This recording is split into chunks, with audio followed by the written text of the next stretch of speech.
영혼을 성장시키는 책 소개방, 영성 책방입니다. 오늘은 한국교회 트렌드 2024, 한국교회 트렌드 2024 제2편입니다. 제4장, 밈 제너레이션, 밈 제너레이션.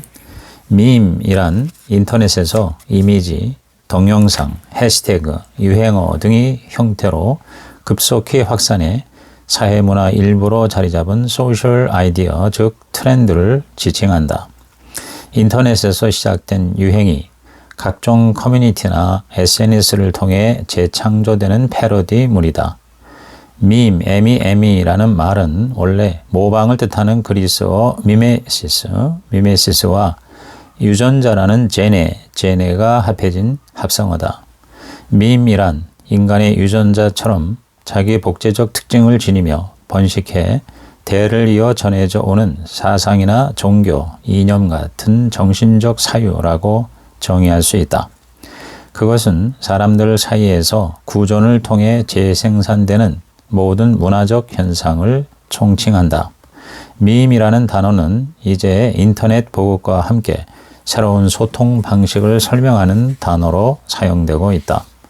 이 밈에 열광하는 세대는 특히 Z세대, 즉 청소년이다. 그들은 밈 없이는 대화를 못한다고 생각한다. 청소년 세대는 디지털 원주민으로서 스마트폰 없는 시대를 살아본 적이 없다. 그들은 기술 친화적이고 수평적 인간관계, 익명성, 개방성, 다양성, 연결성, 초월성과 같은 특징을 가지고 있다. 우리나라 10대의 스마트폰과 인터넷 사용 시간은 하루 평균 8시간 이상으로 수면 시간보다 많다. 그들을 가리켜 포노사피엔스, 즉 스마트폰이 낳은 신인류라고 지칭할 정도다. 포노사피엔스는 문화 형성에 있어 온라인과 오프라인을 양손잡이처럼 활용한다. 밈 세대인 청소년은 밈처럼 복제당하고 복제하는 방식을 통해 자신들의 트렌드를 형성해 가고 있다. 밈 세대의 신앙 형성의 토양은 우선 가정이다.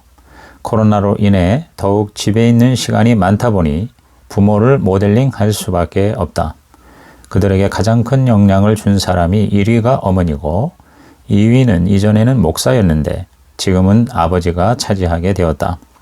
청소년 신앙 형성에 부모의 영향력이 목회자의 영향력을 능가하게 된 것이다.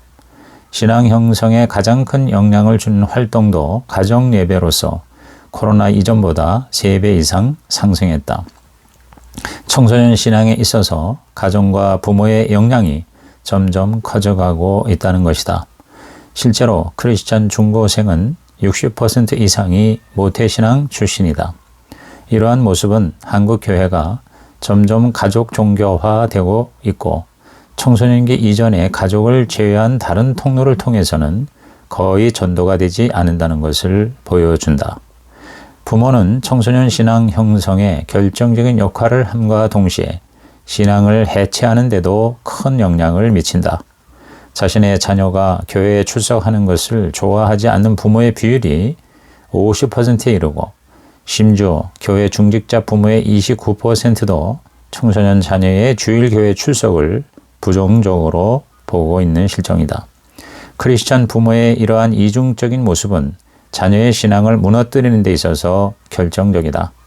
미국에서도 청소년이 중고등부를 졸업한 이후 교회를 떠나는 비율이 86%나 된다고 한다. 부모의 모습에서 하나님을 보지 못하고 삶에서 하나님에 대한 질문을 해결받지 못할 때 다음 세대들은 하나님을 떠나게 된다. 그런 점에서 부모 교육이 너무나도 중요하다. 그런데 기독 부모 절반이 구체적인 자녀 신앙 교육 방법을 모르고 있다. 73%의 부모들은 교회로부터 자녀 신앙 교육에 관한 훈련을 받은 적이 없다고 한다. 훈련 내용에 대해서 계속 실천하고 있는 부모는 18%에 불과하다.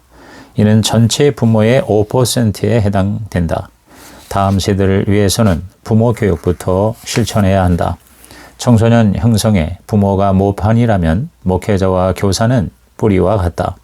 온라인 환경에 친숙한 밈세대라고 하지만 청소년은 여전히 가장 적합한 예배는 80%가 현장 예배라고 답했는데 희망적인 결과다. 전통적으로는 성경을 청소년에게 가르치는 것이었지만 지금은 청소년에게 성경을 가르치는 것이어야 한다. 그 말은 먼저 청소년에게 집중하여 좋은 관계를 가진 후에 그들의 상황에 맞는 말씀을 가르치라는 것이다. 그들의 현장에는 반드시 친밀감과 진정성이 있어야 한다. 밈 세대를 위해서는 환경 조성, 메이킹 인바이러먼트, 즉 청소년에게 걸맞는 문화를 창조하는 것이 매우 중요하다. 청소년의 고민 상담 대상 1위는 친구와 같은 또래 집단이다. 공교육에서도 또래 집단을 통해 청소년 문제를 해결하려는 움직임이 활성화되고 있다. 그러한 흐름은 교회에서도 적용된다. 기독 청소년들도 정치와 사회적인 문제에 관심을 가지려는 경향이 있다. 기후위기 등 미래 사회 문제 등에 대해서 단순한 문화 소비자가 아니라 창조자가 되기를 희망한다. 밈세대인 청소년은 서로의 가치를 인정하고 서로의 활동에 열린 마음을 갖는다. 기독 동아리 등의 활동이 중요한 이유가 여기에 있다. 기독 동아리는 비신자들이 기독교를 알아가는 접점이 되고 있다. 260만 명의 중고등 학생들은 말 그대로 복음의 황금 어장이다. 청소년 사역은 위기가 아니라 재도약할 수 있는 기회다. 밈 세대는 어떤 세대보다 똑똑하고 영향력이 크다. 다음 세대가 아니라 현 시대의 주역이라고 할 수 있다. 그래서 그들을 가리켜 New Generation, 즉 새롭게 준비된 세대라는 명칭을 붙인다. 부모와 교사를 모델링하고 새로운 기독교 문화를 창조할 세대다. 부모와 목회자와 교사의 역량을 강화하는 것이 청소년을 살리는 첫 번째 단계다. 교회는 부모를 교육하고 부모는 가정에서 자녀를 교육하는 과정이 살아나야 한다. 교회는 청소년을 위한 사역이 아니라 청소년에 의한 사역이 일어날 수 있도록 해야 한다.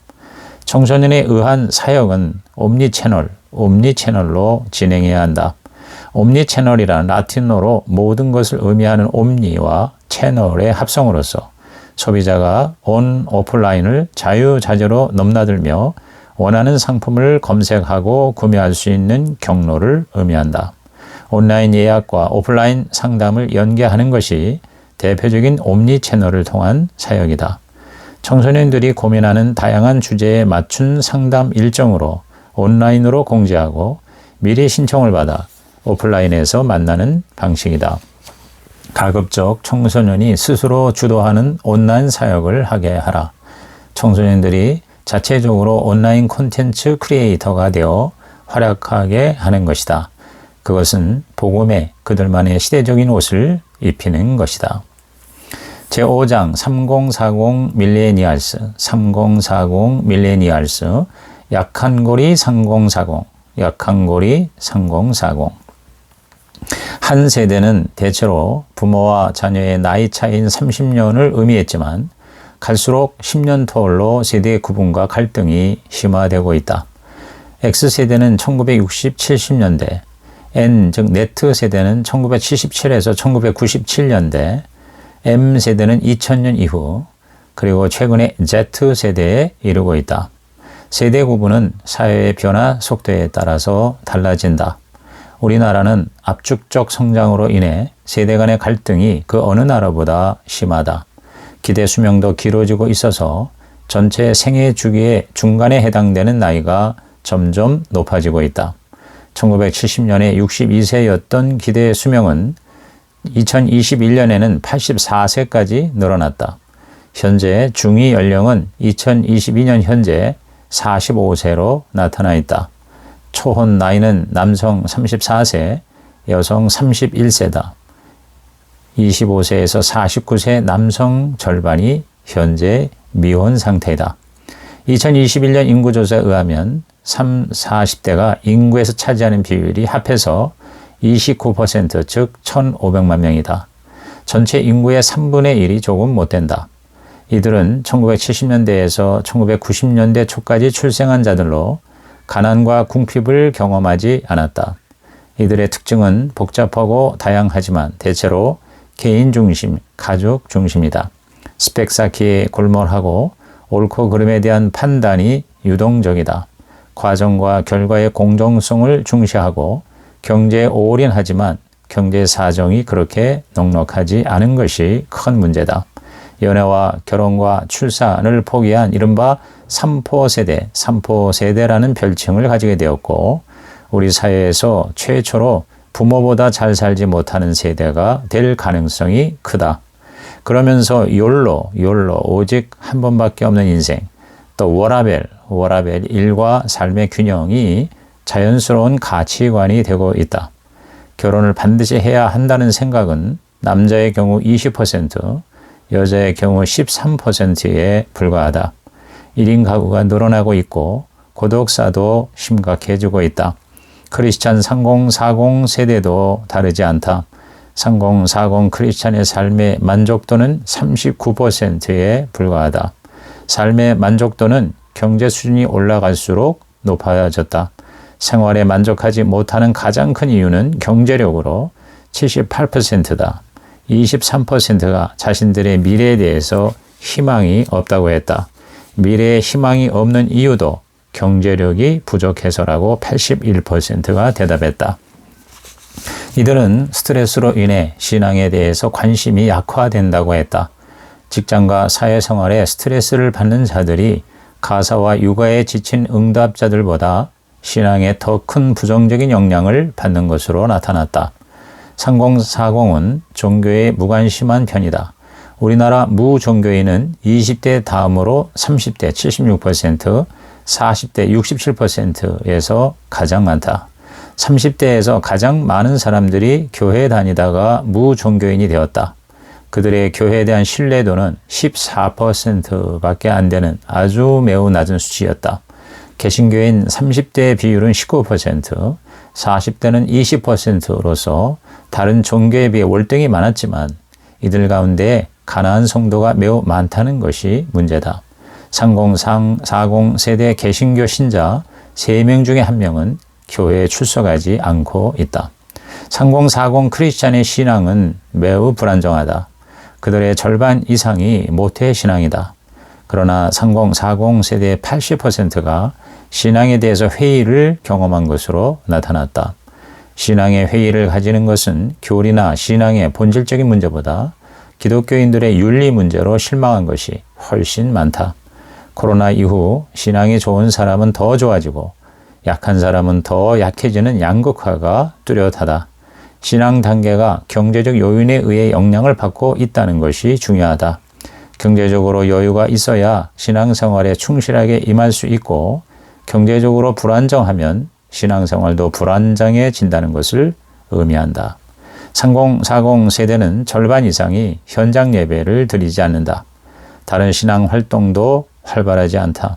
어떤 일이나 직분을 맡기면 열심히 하고 싶다는 비율이 12%에 불과하다. 그들은 교회에서 위기의 서열을 가장 싫어한다. 오히려 사회 봉사에 대해서는 47%가 참여하고 싶다고 했다. 3040 세대는 전통적인 교회 내부 활동보다는 교회 밖의 사회봉사 활동에 더 관심이 많다는 것을 알 수 있다. 40대는 영적인 체험도 20대 다음으로 가장 적었다. 교회가 그들을 인도하기 위해서는 3040 세대의 정서와 문화를 이해해야 한다. 신뢰 회복이 가장 필요하고 목회의 동반자와 동역자로 여기는 생각의 전환이 일어나야 한다. 무엇보다 중요한 것은 그들의 인생 전환기에 올바른 가치관과 신앙관을 갖도록 도와주는 것이다. 그리고 5060 세대가 그들의 신앙적인 멘토가 되어 주어야 한다. 제6장 바텀업 커뮤니티, 교회 거버넌스. 한국교회의 의사결정 과정이나 소통 문화는 권위적이고 보수적이다. 한국교회 교인들의 3분의 1은 교회를 옮기고 싶은 생각을 한 적이 있다고 했는데 설교가 은혜가 안 돼서가 36%, 권위적이고 비민주적이어서가 25%라고 응답했다. 교회 의사결정에서 전체 교인 의견을 매우 잘 반영한다는 비율은 19%에 불과하다. 교회의 가부장적 문화가 특히 청년 선데이 크리스찬을 양산하고 있다. 교회 생활에서 직분이 중요하며 89%, 직분자들 사이의 위계질서가 중요하다고 80% 생각하고 있다. 이런 것들은 모두 거버넌스와 관련이 있다. 거버넌스란 좋은 의사결정 시스템으로 독단이 아니라 민주적 의사결정 체계를 의미한다. 즉, 조직의 모든 구성원이 의사결정 과정에 참여하고 협력하고 소통하여 의사결정 과정이 공정하고 투명하게 하는 것이다. 세상 기업에서는 오래전부터 ESG가 기업 경영의 화두가 되어왔다. E는 environment, 즉 환경이고, S는 social, 사회적 책임이며, G는 governance, 즉 지배의 구조를 말하는데, 이러한 것들의 개선을 통해 지구를 보존하고 더불어 살아가면서 우리가 살아가는 세상의 지속 가능성을 높이자는 의미다. 거버넌스란 말은 그리스어에서 배를 조종하다라는 뜻에서 나왔다. 배가 나아가려면 선장 혼자서 안 되고 선원 등 수많은 사람들의 힘이 필요하다는 것이다. 서로 협력하여 소통하는 것이다. 완전한 합리성을 갖는 것은 불가능하므로 제한된 합리성으로 최선의 기준을 충족시키는 결정이다. 그러기 위해서는 가능한 다양한 사람을 참여시켜서 소통해야 한다. 교회도 좋은 의사결정 시스템을 갖춘 건강한 거버넌스를 위해 다양하게 노력해야 한다. 전통적인 목회자, 당회 중심, 장년 남성 중심의 의사결정 구조와 소통 방식으로는 교인, 특히 젊은 세대를 더 이상 수용할 수 없다. 사회가 그렇게 변하고 있고 성경의 원리도 그렇기 때문이다. 이를 위해서는 첫째, 건강한 의사결정 구조와 과정이 있어야 한다. 둘째, 구성원의 참여와 협력이 필수적이다. 다양한 전문성을 가진 구성원들이 상호 협력해야 한다. 셋째, 구성원에게 동기를 부여해 헌신하게 해야 한다. 마지막으로 성경은 성도들이 협력하여 그리스도의 몸인 교회를 이루라고 말씀한다. 각자 다양한 은사를 통해 그리스도의 몸을 세우는 것이다. 이를 위해 자발적 참여를 불러일으킬 수 있는 상호 의존적이며 수평적인 거버넌스가 더욱 중요하다. 조사에 의하면 교회의 의사결정에 대한 만족도는 25%로 매우 낮은 편이다. 의사결정 과정에 다양한 구성원의 참여가 미흡하고 의견 수렴이 부족하기 때문이다. 교회는 사회의 기업과 달리 머리가 사람이 아닌 예수님이시다. 그러므로 성령님의 인도하심을 절대적으로 따라야 한다. 사회의 바람직한 흐름을 잘 살펴가면서 동시에 교회의 고유한 특성을 반영하는 의사결정 과정을 마련해야 할 것이다. 교회 거버넌스는 특히 교회 직분제도와 깊은 관련성이 있다.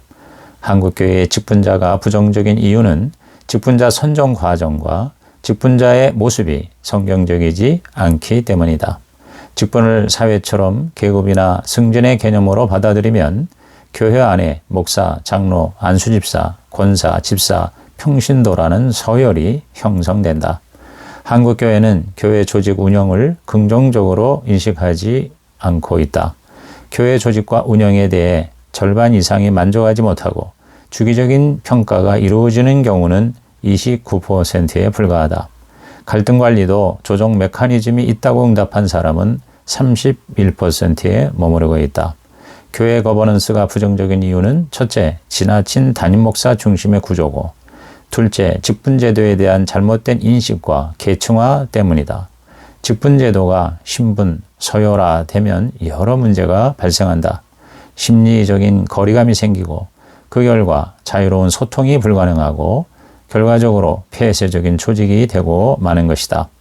교회는 두 가지 속성이 있다. 하나는 공동체로서의 교회고 다른 하나는 조직체로서의 교회다.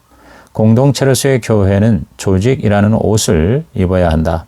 문제는 조직체인 교회가 사역을 위한 의사결정 과정, 역할과 기능이 왜곡되면 공동체가 손상을 입게 된다는 것이다. 조직의 운영은 신앙만으로 해결되지 않는다.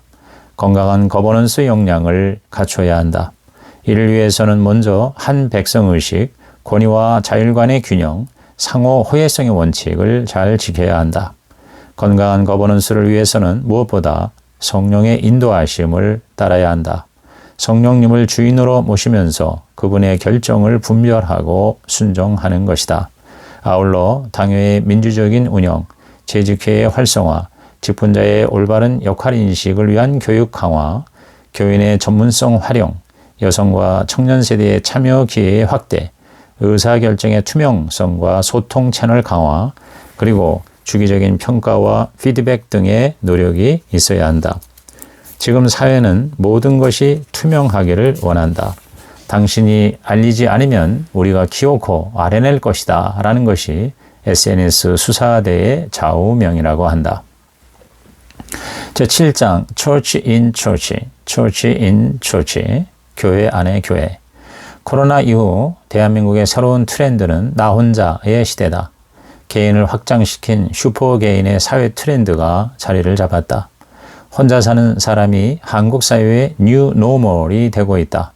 그러나 인간은 근본적으로 관계지향적이며 사회적 성향을 가지고 있다. 미국 공중보건서비스는 외로움과 고립감은 매일 담배 15개배씩을 피우는 것과 같은 수준의 위험이라고 발표했다. 외로움은 조기 사망 가능성을 30%까지 높인다. 지금 슈퍼개인들은 사회적 외로움과 치열한 싸움을 벌이고 있다. 그 외로움을 해결하고자 하는 노력이 사회 관계망 서비스, 즉 SNS 사용의 증가다. 현재 우리 국민의 SNS 사용률은 55% 이상이고 10대에서 30대는 10명 중에 8명이 SNS를 사용한다. 그런데 SNS에 푹 빠진 10대는 그렇지 않은 10대들보다 삶의 만족도가 떨어진다고 한다. 가상이 아닌 현실 세계에서의 다양한 인간관계가 삶을 더 행복하게 만드는 요인이라는 것이다. 외로움을 극복하려는 또 다른 시도는 반려동물을 키우는 것이다. 2022년 기준으로 인구 4명 중 1명이 반려동물을 키우는 이른바 펫팸족, 즉 페트 플러스 패밀리이다. 그러나 반려동물을 키운다고 해서 사회적인 외로움과 가족관계 결핍으로 인한 정서적 외로움을 근본적으로 해소하지 못한다. 성경에서 말하는 돕는 배필, 즉 도울 짝이 있어야 하는 것이다. 안타까운 것은 하나님을 믿는 그리스도인들도 일반 국민과 별 차이 없이 46% 이상이 외로움을 느낀다고 답했다. 물론 종교를 가진 사람들이 무종교인보다 상대적으로 고립감을 덜 느끼는 것은 사실이다. 그러나 그 차이는 100점 만점에 6점 정도에 불과하다. 그리스도인들에게 친밀감과 행복감을 더 가지게 하는 것은 교회의 소그룹 환경을 제공하는 것이다. 인간관계가 돈독할수록 더 행복하고 만족하고 건강한 삶을 살 가능성이 커진다는 것은 상식이다. 인간의 소외를 해결하는 유일한 대안은 작은 규모와 안정된 구조의 공동체이다. 그 공동체 안에 친구가 6명만 있으면 절대로 공동체를 떠나지 않고 안정감과 역동성을 가질 수 있다는 것이 사회학자의 주장이다. 실제로 6명이 아니라 마음을 열고 대화를 나눌 수 있는 단 한 사람만 있어도 인생의 살맛을 느끼는 것이 현실이다. 2023년 5월의 조사에 의하면 소그룹의 유익은 성도의 교제가 가장 높았고 삶의 위로 그리고 안정감이 그 다음이었다. 2022년 코로나 추적조사에 의하면 사회적 고립도 측정에서 일반 국민은 34%인 반면 소그룹 활동하는 개신교회는 16%로 절반 이하로 떨어진 것으로 나타났다. 소그룹 활동자는 이야기할 상대가 있다는 응답이 80%인 반면 비활동자는 52%에 그쳤다. 인간은 소속감, 수용감, 안정감, 그리고 자존감이라는 4가지 감정이 있을 때 행복한데 소그룹 공동체는 이 같은 기초감정을 충족시켜 줄 수 있다. 신약교회는 대그룹 형태인 성전과 소그룹 형태인 집, 즉 가정에서 모이는 교회였다.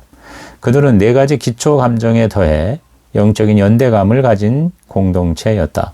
천국은 얼굴과 얼굴을 대하여 보는 곳이다. 천국의 모형인 교회에서 외로움의 눈물을 흘린다는 것은 비성경적이다. 역동적인 예배와 친밀한 소그룹이라는 이중구조가 교회의 핵심이 되어야 한다. 그것이 바로 사도행전의 신약교회의 모습이다. 성전이라는 대그룹과 집이라는 소그룹의 균형이 있는 교회다. 적은 수의 사람들이 모여 좋은 모임을 한다는 소문이 나니 예수 믿지 않는 교회 밖의 사람들이 그 모임에 자연스럽게 참여하여 부흥이 일어나는 간증이 있는 교회다. 코로나 이후 소그룹 모임에 참여하는 사람이 늘 것 같다는 응답이 47%나 되었다. 10명 중에 8명은 앞으로 소그룹에서 코로나 이전처럼 친밀한 교제가 가능할 것이라고 답했다.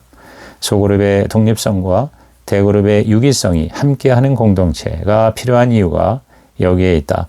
실제 조사에 의하면 소그룹에 참여하는 성도들의 만족도는 상상 이상이다. 즐겁고 친밀한 관계가 유지되고 어려움을 당하는 사람을 돕고 신앙적인 격려와 자극을 받는다는 응답이 최고 93%에 이른다.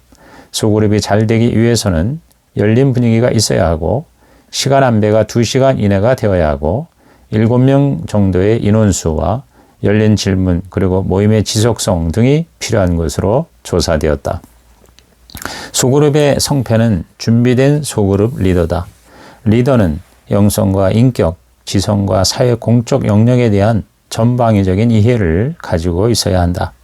소그룹 리더 훈련에는 4가지 영역이 필요하다. 첫째, 교회의 본질과 기능에 대한 이해가 있어야 한다. 둘째, 소그룹 자체에 대한 이해가 필요하다. 셋째, 소그룹 리더 자신에 대한 이해가 있어야 하고, 넷째, 소그룹을 인도하는 구체적인 인도 방법을 알아야 한다. 소그룹 리더를 세운 후에는 영적, 지적, 관계적으로 탈진하지 않도록 균형 있는 역량을 공급해야 한다. 짜임새 있는 교과 과정과 리더 훈련이 필요한 것이다. 효과적인 소그룹 교제의 개발도 시급하다. 한국교회는 현재 소그룹을 잘하는 교회보다 못하는 교회가 더 많다. 목회자들의 주 관심사가 현장 예배 강화, 공동체성 회복, 다음 세대 교육의 순으로 되어 있어서 소그룹 목회는 상대적으로 밀려나 있다.